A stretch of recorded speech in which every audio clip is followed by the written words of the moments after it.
இறால் கிரேவி செய்கிறது எப்படின்னு பார்த்துக்கலாம். இதுக்கு தேவையான பொருள் வந்து சின்ன வெங்காயமும் ஒரு பெரிய வெங்காயமும், சின்ன வெங்காயம் 4 1 2 மிக்சியில் அரைச்சிக்கணும். பச்சை மிளகாய், தக்காளி, புதினா, கொத்தமல்லி, பட்டை, கிராம்பு, பெருஞ்சீரகம், கொஞ்சம் தேங்காய் முந்திரியும் அரைச்சிக்கணும்.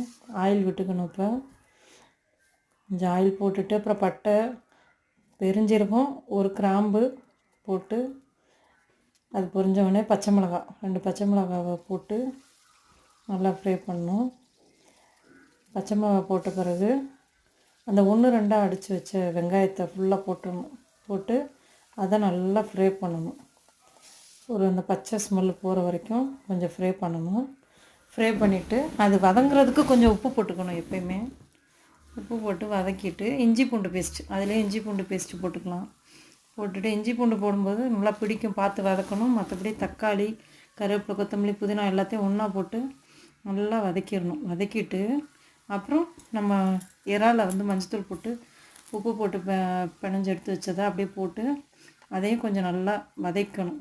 இதில் கரம் மசாலா அப்படி 1 ஸ்பூனு, 2 ஸ்பூன் குழம்புத்தூள், எல்லா குழம்புக்கு போடுறது, தனி மிளகாத்தூள் அது 1.5 ஸ்பூன் போட்டுக்கணும்.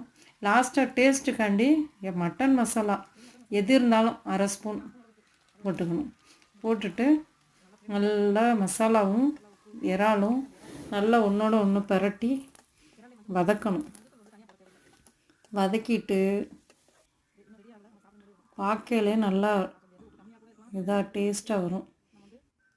உப்பு எப்படி இருக்குன்றத பார்த்துக்கணும். உப்பு கரெக்டாக இருக்கான்னு பார்த்துக்கிட்டு மூடி வச்சிடணும். அது ஒரு 10 நிமிஷம் கூட மூடி வச்சுக்கலாம்.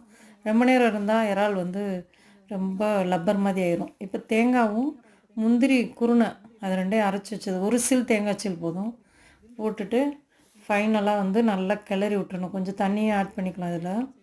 இது சாதத்துக்கு, சப்பாத்திக்கு, பூரிக்கு, இட்லி, தோசைக்கு சூப்பராக இருக்கும்.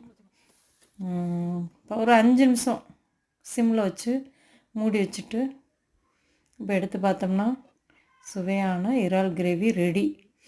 கொத்தமல்லியை தூவி விட்டு இறக்கி சுட சுட சாப்பிட்லாம். பிள்ளைங்களுக்கெல்லாம் ரொம்ப பிடிக்கும். காரமும் கம்மியாக தான் இருக்கும், தேங்காய் போடுறதுனால காரம் அதிகமாக இருக்காது.